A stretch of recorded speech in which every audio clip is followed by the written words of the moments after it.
boa noite. Estamos chegando com o Linha de Passe, 2 horas de duração, edição de segunda-feira, turbinada, afinal de contas, teve jogo nesta segunda do Campeonato Brasileiro e teve empate em Chapecó. Dá para chamar de tropeço, né? O Flamengo tropeçou na Chapecoense, na lanterna, jogo empatado 2-2. Nesse momento, o Flamengo tem 11 pontos a menos que o Galo. Um jogo a menos, é verdade, mas 11 pontos a menos que o líder Atlético, e tem o Palmeiras entre os dois. São capítulos diferentes dentro do mesmo jogo. A atuação do Flamengo, e nós vamos começar por ela, e a arbitragem, terrível. Aliás, nós vamos pegar carona nesse assunto, na arbitragem do jogo de hoje do Flamengo, já trazendo um pouco do desastre que foi parte da nossa arbitragem neste final de semana, infelizmente.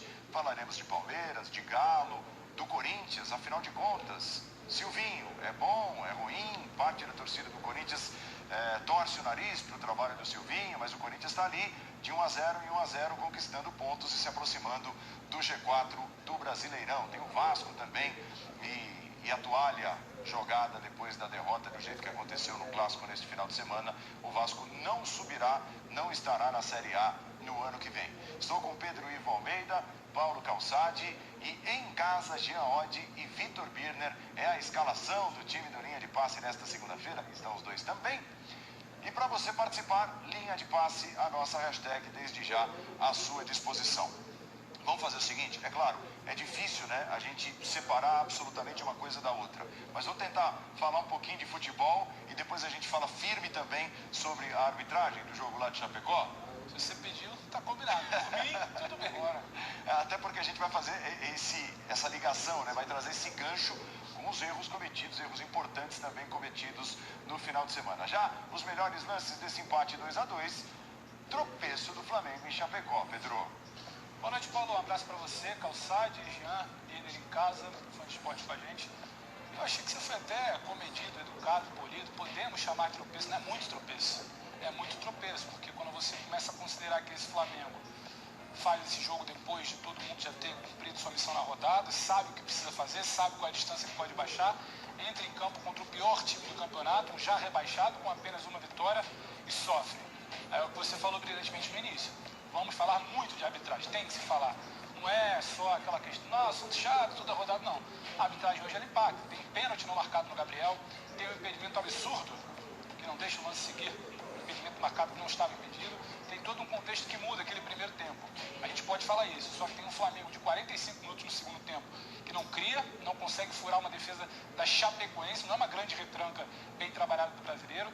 E tem um Flamengo que no primeiro tempo, com os erros de arbitragem, sofre muito defensivamente contra a Chapecoense. Se sofrer contra um bom ataque, se sofrer contra um time ali em evolução, se sofrer num mata-mata, você ter sua defesa questionada por algum momento, tudo bem. Agora, contra a Chapecoense, 2 gols em 45 minutos, podendo talvez até tomar um terceiro, é muito preocupante. Acho que o Flamengo até teve um volume, criou muito mais na base ali, daquele abafa do final do jogo, né? Teve chute, teve um excelente segundo tempo do goleiro Kehler, isso tem que ser falado, é claro, mas não é exatamente uma criação de algo que a gente vê automatizado. Não é um mecanismo de jogo muito bem trabalhado, que o Flamengo só não venceu por arbitragem, por atuação do goleiro. O Flamengo não vence porque, mais uma vez também, não consegue ser competente no seu ataque. A gente está falando, é bom frisar, da Chapecoense, Paulo. Não está falando do Palmeiras na final da Libertadores, não está falando de um mata-mata de Copa do Brasil, não está falando de um time de parte de cima da tabela. É muito pouco, é um grande tropeço, sim, e assim tem que ser tratado. O Flamengo com muitos desfalques, né, Paulo Calçade? Mas eu acho que o que preocupa o torcedor é que determinadas fragilidades que o Flamengo apresentou hoje não são privilégio dos reservas, né? É um pouco do espelho do time mais forte, do time titular, quando o Renato consegue escalar. Boa noite. Boa noite, Paulo. Boa noite, companheiros. Boa noite para você que nos assiste. Se você pegar, o Kehler fez 7 defesas. 7 defesas. O goleiro Chapecoense trabalhou bem. Poderia ter sido 3-2, 4-2 Flamengo, a gente estaria discutindo o jogo também. Mas por isso que é importante olhar para o placar e olhar para o jogo. O jogo tem sido consistente, essa é a preocupação, não é não. Por que preocupação? Porque tem a final de Libertadores. Não estamos nem mais falando de uma disputa de título do Campeonato Brasileiro. Parece que sai da pauta isso. Sempre sai da pauta, sempre a gente diz, o Flamengo tem 2 jogos a menos, tem a menos. Esses jogos a menos ele tem que vencer, ele não venceu contra o último. E aí tem a questão da arbitragem, que a gente vai falar um pouco mais pra frente, que ela também árbitra é uma arbitragem danosa, que mexe no placar. O problema é quando ela mexe no placar. Você pode mexer no placar de várias formas. Forma assim, escancarada, mas você também pode mexer no placar dando falta. E foi escancarado hoje. Então, eu vou para o outro lado, deixando o resultado, ele grita, porque é o último colocado, e é um Flamengo que teria que passar. Flamengo que tem, aí a gente começa a falar do jogo. O Flamengo foi para campo com Everton Ribeiro, Michael, Bruno Henrique e Gabigol. A gente está falando de um quarteto muito bom. O Michael, a gente já discutiu aqui no Linha se podemos chamá-lo de reserva ou não. O Michael tem resolvido os problemas. Então o Michael hoje, se ele não é um reserva, ele pode ser o 12º titular se quiser. Mas ele é um jogador que resolve. Mas se o time do Flamengo estiver completo na final da Libertadores, é Michael no banco, com a Arrascaeta no campo, tá? E uma possibilidade de mudança do cenário no segundo tempo. Mas havia ali um quarteto que é muito bom. E as questões, eu acho que chamam a atenção no Flamengo, são as questões de organização defensiva, como se comportar com a bola, sem a bola. Por exemplo, o gol que o Flamengo toma naquela virada, o Michael é driblado, a bola cruzada, que pega o Mateuzinho, pega um monte de lateral no mundo. Por isso que tem treinador que prefere ter um lateral direito, o Danilo, seleção brasileira. Ele é um zagueiro, é um lateral que dificilmente vai tomar uma bola dessa, invertida dessa. Mas como lateral não vai fazer talvez o gol que fez o Mateuzinho. Então o futebol é uma negociação o tempo todo. Se você tem alguém que resolve todos os problemas, ok. Mas a gente precisa, e aí é para o Flamengo debater isso, para o Rubro Negro, para o Renato. O Flamengo precisa melhorar o nível do seu jogo para a final da Libertadores. Vamos falar do Palmeiras hoje. Mas os titulares, o Flamengo precisa, com titulares ou não, melhorar o nível do seu jogo. A esperança de que com os titulares, de uma hora para outra, os 11, tudo vai se resolver, é preciso tomar cuidado com isso. Talvez não. É um nível de consistência que a equipe perdeu. E do outro lado está sendo criado. E do outro lado está trabalhando quietinho e está funcionando. Então, estamos falando também hoje de final da Libertadores da América. Sem dúvida nenhuma. Jean, você que é de todos nós, sem dúvida nenhuma, o cara mais ativo nas redes, o Flamengo de Renato, fora Renato, Renato Gaúcho. É que, como você mesmo diz, né, o Twitter é momento, Jean. Mas agora há pouco, esses 3 temas estavam entre os mais comentados do Twitter. Agora, se você der o F5 aqui, vai mudar. Talvez seja Jean Oddi daqui a pouco. Talvez o tema seja Jean Oddi daqui a pouco. Sempre. Ele é sempre muito comentado, né? Então, assim, Renato Gaúcho, com toda certeza, roubando a cena também. E o torcedor rubro-negro, nada feliz com o trabalho do técnico. Tudo bem, Jean? Tudo bom, Paulo? Boa noite para você, para o Pedro, Calçade, Birner.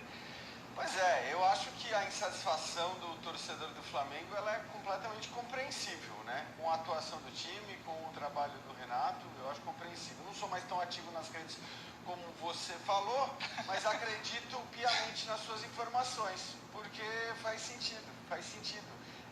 A gente pode, claro, e o Renato talvez possa ter as suas justificativas, as suas desculpas. Não duvido nada que na entrevista coletiva que a gente vai mostrar já ele cite os 6 desfalques, né? Acho que a gente pode, considerando o Michael reserva, o Flamengo não tinha 6 titulares, pode ser que ele cite a arbitragem, né? E é claro que 6 titulares fazem falta, é claro que a arbitragem foi muito mal, o Kehler também fez grandes defesas, pode ser que ele cite tudo isso. Mas se ele citar tudo isso e ignorar o fato de que esse time, mesmo com esses jogadores, contra uma Chapecoense que por meia hora teve um jogador a menos, o Flamengo deveria ter produzido mais, eu acho que ele vai estar procurando desculpas. E é o que ele costuma fazer nas derrotas, é o que ele costuma fazer quando o time não vai bem. Então eu não me surpreenderia se ele colocasse todo o peso do resultado nos desfalques, na arbitragem e talvez na atuação do goleiro adversário. Mas tem muito mais aí, porque apesar da arbitragem e apesar dos desfalques, é inadmissível. Eu não digo nem o Flamengo criar um pouco o que criou. Eu acho que o mais inadmissível é o Flamengo sofrer o quanto ele sofreu. Porque é impressionante a quantidade de chances que a Chapecoense teve na partida. Sobretudo, é mais mais impressionante, sobretudo mais impressionante, na meia hora que ela tinha um jogador a menos. Olha a diferença dos times, mesmo com os desfalques. A Chapecoense com um jogador a menos teve ali 3 ou 4 boas oportunidades. Então, realmente, tem uma questão para mim que é a primordial, que é a da organização defensiva. Eu acho que o time não criar, o time não criar tantas chances. Infelizmente, isso muitas vezes é padrão, inclusive dos times aqui no Brasil. Mas sofrer desse jeito contra um adversário tão limitado do ponto de vista técnico, me parece que é o mais questionável, é o mais discutível, e não é só nesse jogo, né? O Flamengo tem sofrido, tem concedido muitas chances aos seus adversários, por isso entendo a reação da torcida das redes sociais, né? Que eu gosto de sempre fazer essa distinção, Paulo. Faz bem. Birner, do outro lado está um dos piores times da história dos pontos corridos, né? Infelizmente, para a torcida da Chapecoense, por todos aqueles que até cultivam carinho pela Chapecoense, mas a Chapecoense é um time muito, muito frágil, um dos piores times da era dos pontos corridos em todos os tempos, desde que foi criada, desde que foi implementada em 2003. Boa noite, Vitor Birner. Tudo bem, Paulo? Boa noite a você, ao Pedro, ao Calçade, ao Jean, aos fãs do esporte. Eu acho que para a Chapecoense o jogo não foi ruim. Para a Chapecoense o jogo acho que foi bom, né? Porque você consegue fazer uma partida equilibrada contra um time cheio de talentos individuais. Nessa situação atual da equipe, perfeito. Para a Chapecoense acho que tudo bem. Questão mesmo da discussão, e aí não tem a ver com o tamanho do clube, nem com o tamanho do público que nos assiste, mas com o futebol em si. Porque a Chapecoense veio da segunda para a primeira divisão, provavelmente se continuar organizada vai subir outra vez e vai cair mais vezes, porque o mercado da equipe, quando a gente fala de capacidade de arrecadação, não permite mais do que isso. A equipe está no patamar que ela cabe, uma equipe que oscila entre a primeira e a segunda divisão, de vez em quando melhor na primeira divisão, de vez em quando um pouco pior, e assim segue a vida. Já o Flamengo, olha, eu vou falar, o jogo de hoje, ele é um amontoado de erros, de todos os tipos. Tem times que são bons na criação, mas são vulneráveis na parte defensiva. Não foi o caso do Flamengo. Tem times que se defendem bem e tem contra-ataque bem executado. Apesar do Flamengo ter feito o gol no contra-ataque, porque a Chapecoense foi para o jogo. A Chapecoense ousou ir para o jogo contra o Flamengo. Apesar do gol do Michel no contra-ataque, não dá para dizer que o Flamengo aproveitou os espaços que a Chapecoense deixou. O Flamengo também perdeu muitos contra-ataques. O Flamengo, quando atacou, também cedeu contra-ataques. Individualmente, posso fazer aqui uma relação de jogadores que não foram bem, mas eu ainda acho que isso é muito mais responsabilidade do coletivo, que influencia nos resultados, que influencia na parte psicológica dos jogadores, que influencia na confiança dos atletas, que gera esse problema enorme. Porque o Flamengo hoje virou um amontoado de problemas. É impressionante. Se alguém me dissesse que em março, em abril, que o Flamengo seria, em novembro, um mês antes de acabar a temporada, um amontoado de problemas, eu diria, tá brincando. Né? Pode ter problema aqui, outro ali, não. O Flamengo virou um amontoado de problemas. Né?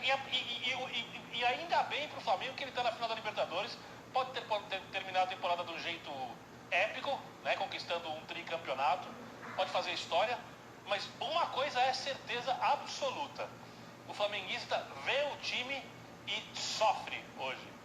O time que podia ser um time de alegria, de festa, é um time de dor, de sofrimento para grande parte da torcida flamenguista. É óbvio que os pensamentos divergem, mas eu acho que esse é o pensamento maior. E o time é uma completa bagunça, tem que se organizar até o dia 27, porque o Campeonato Brasileiro já era. Mas sabe uma dúvida que eu tenho, Jean? Até para você, porque você citou esse ligeiro favoritismo com as peças e com a capacidade de jogadores do Flamengo. Eu não colocaria esse ligeiro, para mim, trabalharia talvez muito no 50 por ser um jogo, mas eu acho que o Palmeiras cresceu, né? O Palmeiras, que talvez ali há um mês e meio atrás tinha um 80-20, 70-30, como quisesse, ele cresce para o 50-50, porque a gente começa a entender como o Palmeiras vai chegar lá, dia 27, daqui a 19 dias. O Palmeiras trabalha e mostra o que ele pode ser até lá, quão sólido ele pode ser, quais as ideias dele, que a gente já conhece aí há quase um ano pelas mãos do Abel. Um ano, se não me engano, agora, essa semana. 5 de novembro foi o primeiro então jogo. foi isso. Data do primeiro jogo. Agora, esse Flamengo, a meu ver, ainda é um ponto de interrogação. Primeiro que eu não sei qual é a cara desse Flamengo com bola. A gente fala da genialidade, mas a gente tem a genialidade de Bruno, Gabriel e Everton Ribeiro, alguns jogos aí voltando, sem dar em nada por enquanto, ou quase nada, entre aspas. A gente não sabe qual é a condição de jogadores como Arrascaeta e Felipe Luiz pro dia 27. Desde outubro, o Arrascaeta se contundiu e... Exato, e não foi para a seleção porque não tinha nenhuma condição. Ou seja, imagino que até o final dessa semana sem bola. Então, esse tanto de ponto de interrogação no Flamengo, eu não consigo ter essa convicção de que ainda dizia um pode ser negócio aqui inteiramente. que eu não falo mais, que já passou. Que fala assim, a gente sabe como o Flamengo vai jogar a final. E não tem ideia com o Palmeiras. Eu inverteria. Em termos até de escalação. O Palmeiras, sim, eu acredito, não vai mudar o molde do jogo dele. Você manda talvez uma peça. Vai marcar muito forte e vai atacar muito espaço. E aí, qual vai ser o comportamento do Renato diante disso? Calma, que é só 90 minutos, não tem volta, mas vão ser mais cuidadosos aqui, como é que vai ser? Então, hoje, o Flamengo é uma dúvida. O Palmeiras, você imagina, até porque ele vem usando o Brasileirão, para trabalhar muito bem isso. Você pega o jogo de ontem, vamos falar daqui a pouco, o que ele fez contra o Santos, é do jeito que ele quer jogar essa final, se ele puder. Venha que eu estou te esperando aqui e que eu vou atacar. Então, as crenças, falando dos treinadores, né, que o Jean citou, as crenças que tem o Abel Ferreira no jogo são completamente diferentes daquilo que o Renato acredita que seja o jogo. Por exemplo, eu não tenho dúvida que o Abel Ferreira e sua comissão técnica foi pesquisar aquele DVD que o Renato distribui. Se eles conseguirem uma cópia, eles vão assistir todinho o DVD, já é um negócio bem antigo. Hoje você pode jogar lá no YouTube e tal. Ele vai lá, eu tenho certeza, eles pesquisaram a vida do Galhardo no livro, leram o livro para tentar entender a cabeça do cara e tal. Eles vão fazer a mesma coisa, eu digo, as crenças são diferentes nos detalhes. Isso o Renato é menos detalhista. Vamos ouvi-lo então. Vamos ouvir ao vivo a entrevista coletiva de Renato Gaúcho depois de 2 para o Flamengo, 2 para a Chapecoense. Inacreditável. Agora, chegando no vestiário, a primeira pergunta que eu fiz para as pessoas da comunicação é se o VAR estava presente. Porque não é possível o VAR não chamar o árbitro no pênalti do Gabriel. Ele esquece a bola. Não sou eu que vou dar uma aula de arbitragem ou de regras, mas eu leio, eu vejo qual é o protocolo numa jogada dessa. O goleiro, em momento algum, ele procura a bola. No momento que ele toma o chapéu do Gabi, ele agarra, ele bate, ele derruba o Gabriel. É pênalti. Eu gosto que os especialistas possam dar opinião também, enquanto dessa entrevista. É pênalti legítimo e expulsão do goleiro. O VAR não chamou. O VAR que tanto apita os jogos, o VAR não chamou o árbitro. Depois, o Gabriel está na minha frente, eu estou vendo que ele não está impedido, eu grito para ele, você não está impedido, ele recebe a bola e parte. Aí temos o impedimento. Aí eu pergunto, cadê o protocolo? Que uma criança de 5 anos sabe que tem que deixar a jogada terminar para depois o VAR revisar se estava impedido ou não. Eu vejo muitos jogos, jogadores estão 10 metros na frente, que é fácil de dar impedimento, não marca impedimento, só marca impedimento 20 segundos depois, 30 minutos depois, quando a jogada termina. Hoje, na pior das hipóteses, teria um impedimento muito duvidoso. Ela levantou a bandeirinha, o juiz poderia ter corrigido o erro dela, deixado a jogada terminar e depois o VAR iria corrigir. Isso é o beabá de uma criança de 5 anos, sabe disso. Mas essas perguntas, quem tem que responder sou eu. Sobre a arbitragem, que eu não gosto de falar de arbitragem. Eu não gosto de falar de arbitragem. Não gosto mesmo. Aí eu pergunto para essas pessoas. Alguém vai perguntar para o Gaciba sobre esses erros? Por que não vão perguntar para o Gaciba o que ele acha desses erros da arbitragem? Já que ele fala que o VAR tem 99% de chance de... E a outra pergunta que deveria ser feita para o Gaciba, as pessoas acham que eu falo do Gaciba, eu estou perseguindo o Gaciba. Não, ele é o chefe da arbitragem. Eu gostaria de fazer, por exemplo, a outra pergunta para ele, que eu tenho certeza que muita gente gostaria de fazer para ele, além desses erros de hoje. No jogo tem 3 equipes brigando pelo título: Atlético Mineiro, Palmeiras e Flamengo. Jogo do Atlético Mineiro, um dos melhores árbitros do Brasil, Hilton, FIFA, apitou o jogo do Atlético. Jogo do Palmeiras, ontem, dos melhores árbitros da América do Sul. Klaus. Jogo do Flamengo, brigando pelo título. Com todo o respeito. Arbitragem, segunda divisão. Alguém, o Gaciba, ele tem que vir a público e explicar isso. Não é possível. Não é possível. O Flamengo está brigando pelo título. E eu não tenho nada contra a arbitragem. Nada contra a arbitragem. Agora, por que 2 jogos decisivos lá, 2 árbitros FIFA? O nosso jogo, o trio de arbitragem de segunda divisão. E aí a prova deu nisso aí. A prova está aí dentro do campo. Eu tenho minha culpa, lógico que tem, ninguém está fugindo disso, ninguém está falando que o Flamengo empatou por causa da arbitragem. Mas os erros estão aí. Até quando? É Campeonato Brasileiro. O Flamengo está brigando pelo título. E a gente vê isso aí, essas decisões. Então essas 2 perguntas para o Gaciba. Ele tem que vir a público falar. Vocês da imprensa têm que procurar ele. Ele não pode ficar escondido o tempo todo. Não é possível. A gente trabalha. Se o adversário é melhor do que a gente, empata o ganho da gente, méritos do adversário. O adversário hoje brigou, lutou, foi leal, sem problema algum. Sem problema algum. Agora, pelos erros, o Flamengo deixou mais 2 pontos aqui. Amanhã todo mundo vai bater no Renato. Tudo bem, tem minha parcela de culpa. Mas e o Gaciba? Ninguém vai perguntar para ele? Ele não vai vir a público explicar isso? Eu cheguei ao momento do jogo, pensei que não tivesse VAR no jogo. Pior ainda, tinha VAR no jogo. Fui cobrar da arbitragem no intervalo do jogo, porque que ele marcou impedimento, ela levantou a bandeirinha rápida e o árbitro, em vez de deixar correr, desculpa, errei. Desculpa, mas o Flamengo deixou 2 pontos aqui. Segue a vida. O Gaciba não aparece e todo jogo, todo final de semana, toda rodada tem o problema. E a gente não encontra o Gaciba. Ninguém pergunta pro Gaciba essas perguntas. Mas amanhã todo mundo vai bater no Renato. Bater no Renato é fácil. É mole, né? Porque eu tô aqui dando a cara para bater, até porque eu sou pago para isso. O Gaciba também é pago. Então a gente não pode esquecer dele. Ele tem que vir a público e explicar certas coisas. Por exemplo, a melhor que eu gostaria, o que aconteceu, os erros de arbitragem, o que ele tem para falar e por que 2 árbitros FIFA no jogo do Palmeiras e no jogo do Atlético, que deveriam estar árbitros da FIFA, sim. Árbitros FIFA, deveriam. E por que aqui hoje no nosso não? Pergunta do Gustavo, do canal Gustavo Henrique Dando Choque. Renato, você sempre adota o discurso de tentar manter o entrosamento dentro de campo.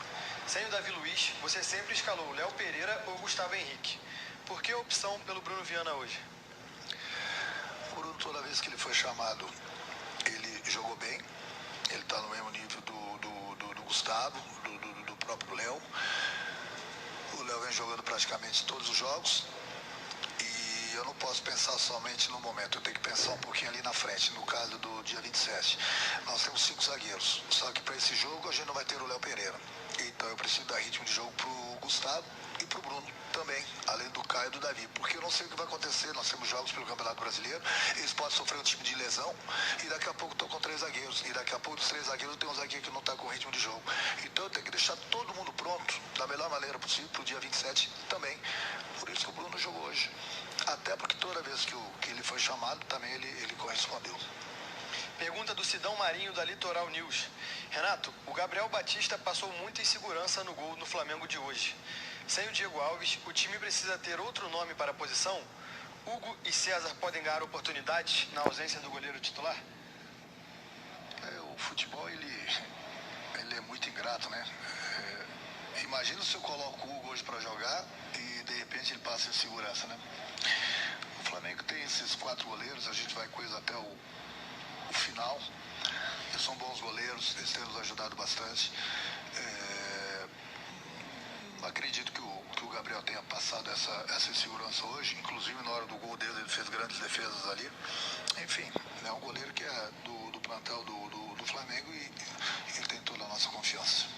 Última pergunta da coletiva de imprensa é do Guilherme, da Rádio Bangu. Renato, o Flamengo, com um jogador a mais, não foi capaz de vencer a pior equipe da história do Campeonato Brasileiro de pontos corridos.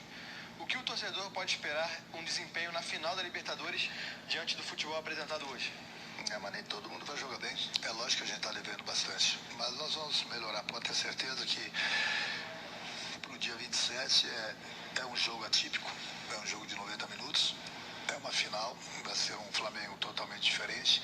Também não adianta ficar falando aqui que a gente está tendo um desgaste muito grande jogando há 3 dias, que todo mundo vai falar amanhã que é mais uma desculpa que eu estou dando. Mas a realidade é essa, o desgaste é muito grande, a gente não tem tempo para treinar, a gente muda algumas peças justamente porque os jogadores estão esgotados, estão no limite deles.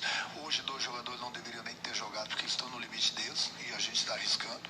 De repente até perder um jogador desses para o dia 27. Então tem várias cabeças que pensam direitinho aqui dentro, são pessoas inteligentes, a gente vai pensar para ver o que é melhor. Mas o torcedor pode ficar tranquilo que para o dia 27 a equipe vai estar 100% tanto na parte física como na parte técnica para essa decisão. Fim da coletiva de imprensa. Fim da coletiva de imprensa. Olha, eu não gosto de falar de arbitragem, tá? Mas eu tenho que trazer aqui aspas do William Arão, que também, engrossando o coro do Renato Gaúcho, criticou muito a arbitragem em Chapecó. Pelo amor de Deus, é uma falta de respeito, pouca vergonha. Flamengo brigando para ser campeão brasileiro e botar um árbitro de Série B, coincidindo com o discurso do Renato. Pênalti não marcado, impedimento mal marcado. O Flamengo que é favorecido, é a entrevista do Renato nesse tom, né? Estávamos aguardando. Já que ele levantou a porra. E assim, e nisso, ele tem toda a razão. Total. Ele tem toda a razão, porque o Flamengo faria 3-2. Esquece o pênalti, tá? Eu acho o erro do impedimento o mais absurdo dos dois. Porque é um negócio, olha isso. Bom, nós temos até uma foto, com essa imagem um pouco fechada, não deu para ter exatamente a noção de onde está o Gabriel quando o Arão faz o lançamento. Mas ele está no campo de defesa. Ah, mas vai ver que o bandeirinha entendeu que a cabeça já estava à frente. Nem isso justifica, porque tem um último defensor, fora o goleiro da Chapecoense, fora da linha de meio, com a perna para trás da linha de meio de campo e dando totais condições ao Gabigol.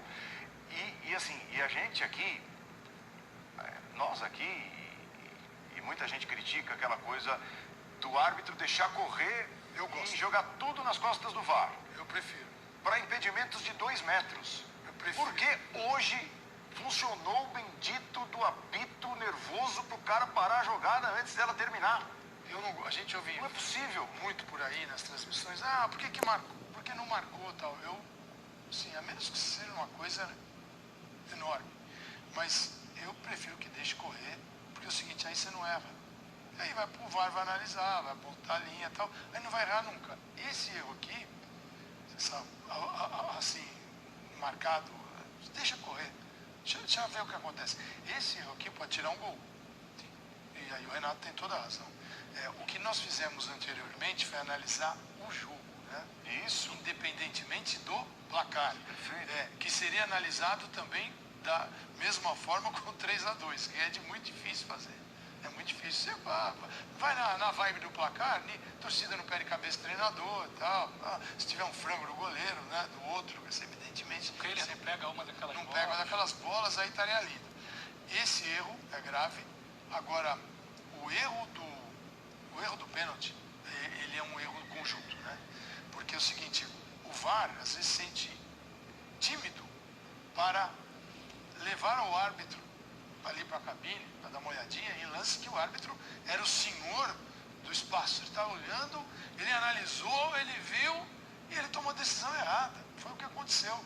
E o VAR não fez isso, falou, a opinião é dele que está no jogo.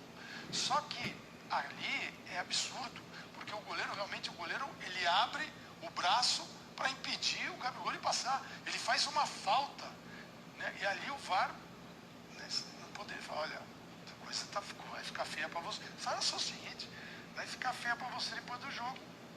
Não quer dar uma olhada, não? Ele vai lá e revê. Bom, o Klaus fez isso ontem, fez errado. Árbitro FIFA? Árbitro FIFA, pois é. Porque a arbitragem, nenhum VAR vai salvar a arbitragem ruim. Não. Não vai. Vai ser reflexo da arbitragem. Exatamente, porque você pode ter um cara lá em cima com TV errando, o outro embaixo sem TV errando, e aí, amigo, na hora que junta essas duas lambanças, aí é uma... Porque o erro não é da máquina. Esparrama como hoje. O erro não é da máquina. E aí eu concordo com tudo. Renato falou por pouco mais de 8 minutos, quase 9. Mais de 5, ou seja, mais da metade do tempo. Mas não gosto de ele falar fala sobre a arbitragem. Não gosto de falar, não. Mesmo não gostando. Eu entendo. Toda a reclamação dele, do Gabriel no campo, Tem razão. do Arão na entrevista, é legítima. É legítima e tem que ser pontuada. Agora, o jogo vai muito além, como o Calçade falou, a gente também falou um pouco antes. Para ser justo com a fala dele, essa tal arbitragem FIFA, que tem em todos os jogos, o Flamengo é prejudicado, a arbitragem FIFA no jogo do Palmeiras ontem errou. Errou de maneira grave também, por conhecimento de regra, a gente vai debater aqui. Então, assim, não é também que a gente vai embarcar nesse papo de que, não, porque só o Flamengo sempre... Não, em tudo que é lugar. A arbitragem, é o que o Calçade falou, ela é ruim, porque tem um olho humano aqui, na frente da TV lá, operando o VAR, tem o olho humano no campo, a máquina, ela vai errar muito pouco, talvez uma situação de pixelagem, centimetragem. Agora, o erro do humano com o humano, quando casa, ele está acontecendo em tudo que é jogo. Eu gosto sempre de lembrar, os primeiros momentos do VAR foi uma bela garfada do VAR no Cruzeiro, na Libertadores da América, o jogo do Boca, foi a Boca, o Cruzeiro. Com VAR e tudo, o Cruzeiro tomou um garfo. Mas foi um lance assim. Jogo do Dedé, né? Um negócio assim. É muito legítimo, muito legítimo que o Renato fala. O VAR errou, aliás, aquele jogo o VAR errou em muitas coisas, né? Mas ali aquilo chamou mais atenção. Passar um sábado, domingo e segunda. Não, é impossível. Sábado, domingo e segunda. Olha lá, essa é uma foto frisada da transmissão do Premier. Nesse momento sai a bola, Jean, do pé direito do Arão. E o Gabriel, ele está atrás da linha no meio de campo. Mas é a bandeirinha. É a bandeirinha? Era a bandeirinha, era assistente. Ela entendeu que ele estava com a cabeça à frente. Não estava, tá? Mas olha o cara lá bem no centro do círculo central, do círculo de meio de campo. Exato. Não tem dúvida, Jean. E assim, se tem a dúvida, segue. Não é algo ali muito cristalino, não está evidente. Não tem 2 metros de sabe. Deixa no VAR inacreditável, Jean. A questão, para mim, eu até penso um pouco diferente do Calçade na relação com os dois lances. O grande absurdo, o que é inacreditável, o que é inaceitável para mim é esse lance, né? Por isso que a gente está vendo aí. Eu até acho que o lance do pênalti, e concordo que para os padrões do VAR brasileiro, ele precisava ser chamado para olhar. Porque na Premier League é aquela história, né? As coisas acontecem, o árbitro olhou, se você tem uma mínima margem de interpretação, eles não chamam mesmo. Eu gosto mais desse VAR inglês do que do VAR brasileiro que chama o tempo todo. Mas como o VAR brasileiro chama o tempo todo, não dava para não chamar o árbitro para rever o lance do pênalti em cima do Gabigol. Agora, isso daí é um absurdo sem tamanho. E aí acho que vocês tocaram num ponto que para mim é determinante também. E que tem muito a ver com a imprensa, com o que a gente fala nas transmissões, com o que muitos narradores pedem nas transmissões, que muitos comentaristas de arbitragem pedem nas transmissões, que que absurdo, pra quê? Por que não marca logo? Por que não marca logo? O jogador pode se machucar, mas aí você tem os minutos de jogo que são desperdiçados, não sei. Cara, na boa, nossa arbitragem é muito ruim pra gente ficar pedindo que eles se levantem a bandeira o tempo todo, né, para confiar no próprio taco. Não confiem no próprio taco. No caso dos impedimentos, por menor que seja a dúvida, espera o VAR. Então eu acho inaceitável que num lance como esse a assistente tenha levantado a bandeira. Realmente a irritação do Gabigol, que às vezes exagera nas reações, mas ele sabia onde ele estava, né? Ele sabia que ele estava antes da linha do meio campo. A irritação é completamente compreensível. Esse lance é bizarro e é só mais um para a coleção de lances bizarros aí do final de semana da arbitragem brasileira. Eu concordo com o Renato que precisa de explicação. Nisso eu fecho com o treinador do Flamengo, porque é muito comum esse tipo de coisa. Ontem, por exemplo, o jogo de São Paulo aconteceu. Marcaram um impedimento do jogador de São Paulo que não estava, o lance não ia dar em nada, então ele não vira polêmica, ele não aparece aqui. Nesse caso, é um lance claro de gol do time que está tentando entrar na disputa pelo título. Na prática não está, né? Ele disputa o título na prática, né? Ele está na disputa direta, para ser mais exato, quando ele pode ultrapassar o outro time em uma rodada. Aí ele não poderia. De qualquer forma, é óbvio que o Flamengo foi prejudicado. É óbvio que a chance de ganhar, se o lance segue, era muito maior. Mas para mim a grande questão é por que num campeonato onde se deixam todos os lances terminarem, esse lance, ou um e outro, onde isso não acontece, por que o bandeirinha levanta a bandeira? O Birner, ela já tinha feito isso, né, num lance anterior, e acho até que talvez naquele caso tivesse acertado, era um lance, né, difícil, mas ela já tinha feito isso. Aí é por isso que eu disse que eu acho que a gente tem um peso nesse negócio, porque só aqui que a gente fica pedindo desesperadamente para que os bandeiras não esperem para depois ter a decisão do VAR. É aquilo que o Calçade falou. É insuportável esse negócio de ficar pedindo em transmissões de televisão que o assistente marque logo. Não, marca logo. Como se eles acertassem muito aqui. Jean, Que? a única vez que eu vi a imprensa ser ouvida, e eu lamentei muito porque a imprensa foi ouvida dessa vez, e ela entrou na onda da cultura do futebol de condomínio, né, pra dentro do campo. Nada contra jogar bola no condomínio, tá? Mas é que é diferente o critério. O jogo de futebol é um jogo duro, bruto. Essas pessoas ficassem à beira do gramado, elas entendem que até o que elas veem na televisão, na realidade é muito mais rude do que parece quando a gente está olhando à distância da televisão, ou até numa arquibancada no estádio grande. Foi quando começaram a apitar tudo que é falta. Porque antigamente não era assim. Aí de repente o futebol brasileiro virou... Tem muito isso, tem muito um da show de pressão falta. popular, Nunca da mais opinião ouvi. pública influenciar a decisão de profissionais dentro de campo. De todo Nunca, olha, tipo. Jean. Populistas, decisões populistas, decisões para mostrar qualidade e independência, como me parece ser o caso, né, nas ações dessa assistente. Então eu discordo. Isso eu acho que... Eu não consigo juntar essas coisas. Eu não tem consigo. Tem muito, cara. Respeito, claro, respeito a sua opinião, já, mas dessa vez não consigo. O populismo, ele nasce muitas vezes disso daí, cara. Enfim, Ó, tudo bem. Eu não... Eu acho que se fosse assim, acho que a gente veria isso mais vezes, e o que aconteceu hoje é uma exceção, e por isso que eu acho que o Renato está certo de comprar uma explicação técnica e realista. E o pior, vou acabar jogando nas costas da auxiliar, ela vai acabar sendo afastada, mas eu vou ficar de olho para saber se ela volta apitando em jogos de alto nível ou se vão colocá-la ali em jogos menores, porque eu espero que o que aconteceu hoje não tenha premiação depois. Errou, vai aprender e pode seguir sua carreira, tem direito de melhorar e de trabalhar melhor nos próximos jogos, como qualquer um de nós que erra na profissão e vai evoluindo ao longo da carreira. Trazendo